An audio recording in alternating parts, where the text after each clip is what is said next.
let's talk about the research institution that really connects us both. Let's talk about ADASTRA Think Tank.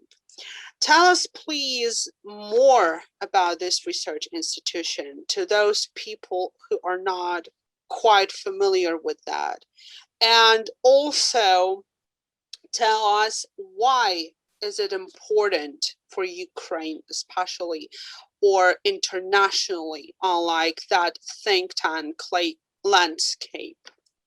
Yeah, so it's actually a standard question in the standard clauses I write in each letter when I engage in a new cooperation about who we are, what we do, and why we do this stuff. Yeah, and also the ADASTRA Think Tank is the first Ukrainian think tank established to cover international affairs.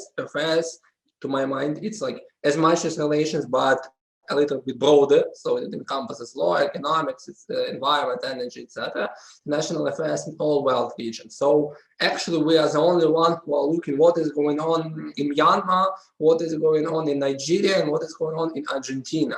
Yeah, that's why we like as the first in this kind in Ukraine, but we are not the first in the world. We are much influenced by the world architecture, by the world view that foreign policy should be broad. It should not be like only European-centered or Russia-centered, you know.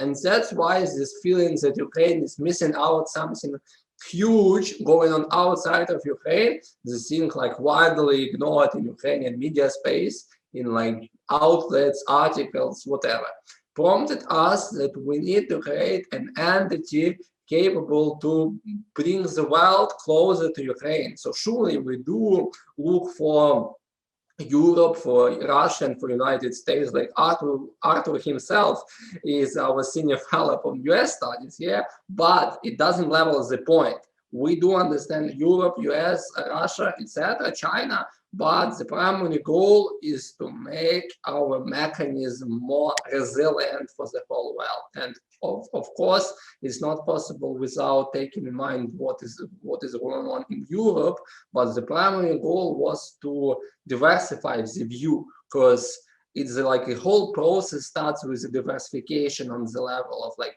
NGOs. Then this idea spread to media, idea spread to like change makers, decision makers, the person who governs, the MPs, etc., etc. But the discussion should start from the society, and we wanted to make this an impact on the society, and it is one of our primary goals. So we have evolved over time, but these things remain the same. We are still working in this direction, and we'll be making more and more effort to achieve our big goal. Yeah. Well, that's really important, like especially taking into the account the work that we are doing at that moment. I think that for the Ukrainian politics, something what we're really doing is really important, and we can see its visible effect already. Okay, I was not in a ADASTRA think tank from the very start, so it is especially interesting for me. How did this idea to create such an institution appear? Because this story seems to be very interesting, I think. Yeah, you know what? We have an ADASTRA Unpacked project when the same question is asked to like our fellows, and the questions of the answers are quite different, you know, because we are yeah, that's a very interesting project. You can check it out on our social media. When we are talking about our fellows, not like just about the fellows of a think tank, but about like their personal lives. Very interesting stuff. You can check it out. So like, yeah, sorry for interrupting. To my point of view, yeah, I am not claiming to have the genuine point of view. Yeah, I was nurturing the idea. I mean, like the January or February, but nurturing, it was not about that I was thinking over time. Yeah, I had like tiny thoughts, because I wanted to do more in terms of professional development. I have finished my internship in a VoxCheck. It's a Ukrainian leading fact-checking NGO. In GUAM is the only international organization headquartered in Ukraine, a regional one, GUAM. Yeah, and I was thinking about something more. And I was like dealing with this reluctance of Ukrainian media to learn something about the Africa, Asia, Latin America. So, for example, I was proposing this theme, like what is going on in Egypt, and they said to me, "Oh, come on, no one did that. It's not important." But I said, "Oh gosh, it's important." They said, "Oh no, forget about this." Yeah. And I approached some think tanks with this, like my ideas of, okay, hey, my name is Victor, maybe we may open the stuff and may explore your area into these regions, and they said me, oh no, we don't need this, sorry bro, yeah, stay still and chill. And so with this and with an idea that there was not only me missing out, but the other folks, because I have been already writing some articles, so in not world outlets like New York Times, but like in Ukrainian, not regional, but medium-sized outlets I started to print, and the people around me, they haven't such an opportunity. And I thought, why am I better than them? They are as much smart as me, or maybe even more, or are more in some realms. Why are they deprived of such an opportunity?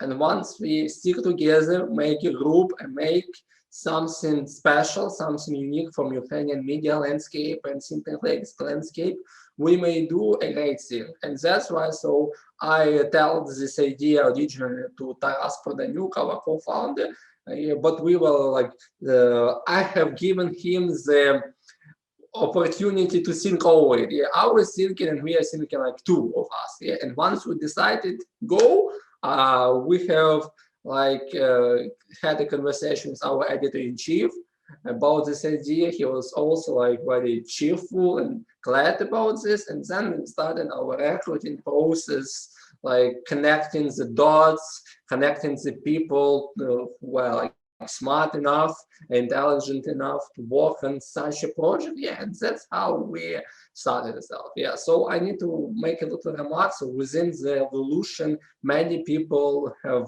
left at us. So it was not like, oh no, go away, I don't want to know you. But it's like a metamorphosis, because the project, as I seen it 2 years ago, and the thing what we have now are two different stuff, two different realities. But it's not bad. It's life, yeah. Because you are starting from scratch when you have some ideas and nothing more. That's one thing, and by its evolution, it's becoming something more refined.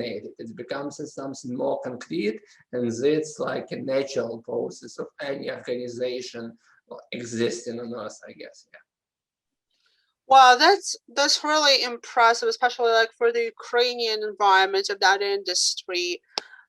Because when I experienced all of that during my studies and during the work in ADASTRA, it's quite difficult to maintain such a working, efficient research institution with the constant media presence and with the independent and transparent research. What's really important and what we are really trying to maintain in that institution.